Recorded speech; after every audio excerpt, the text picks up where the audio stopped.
Weddings and funerals.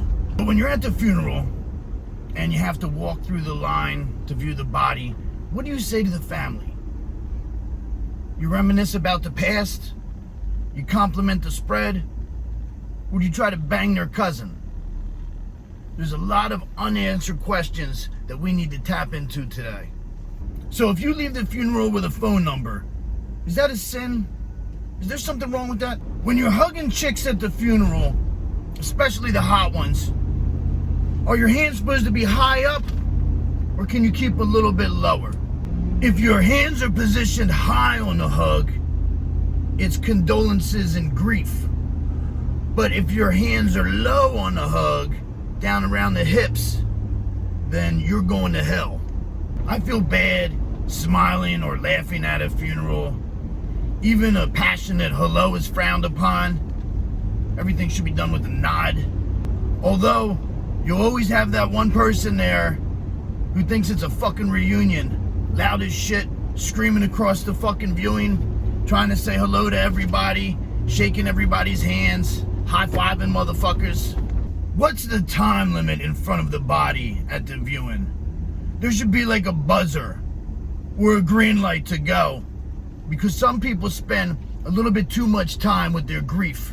You gotta remember, there's a motherfucking line here. People got shit to do.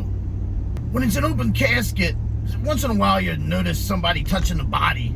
Like I'll see someone touch the hand or kiss the forehead. Nah, no way. No way. I've seen that horror story. When the microbe goes through the skin, and the next thing you know, you're a fucking zombie, eating brains and shit, all because you're kissing a dead motherfucker's forehead. Fuck that.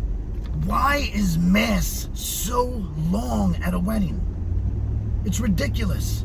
It's like that penance you have to go through because later in the night, you're gonna get drunk and commit numerous sins at the reception. So you might as well punish yourself now for what you're gonna do later. Why are families still segregated at weddings? What year is this? You got a groom side and you got a bride side. It's like you got to pick a side. There's no intermingling. If we mix them up, are they going to start attacking each other? Why the fuck we still do this shit? The main reason I don't like weddings isn't really even the wedding. It's at the reception. They fuck with you. Keep that bar open the entire fucking time. In fact, give me the wedding where they're serving liquor at the motherfucking ceremony at the church. I'll go to that with no problem.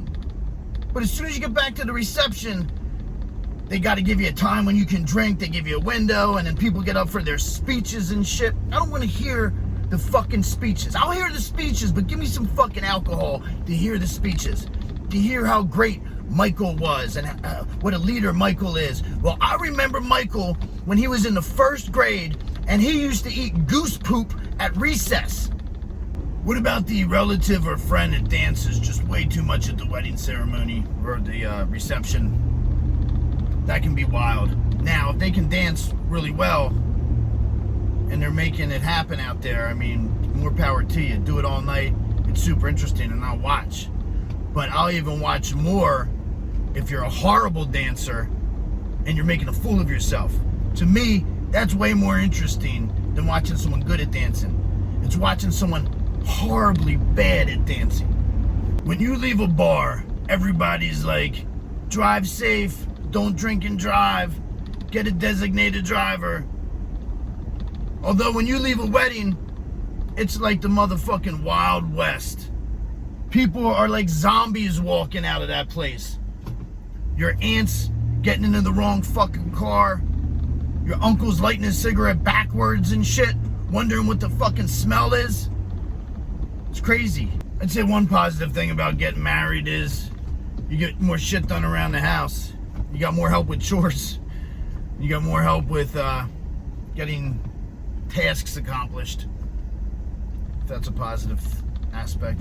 And that's if your spouse wants to help you.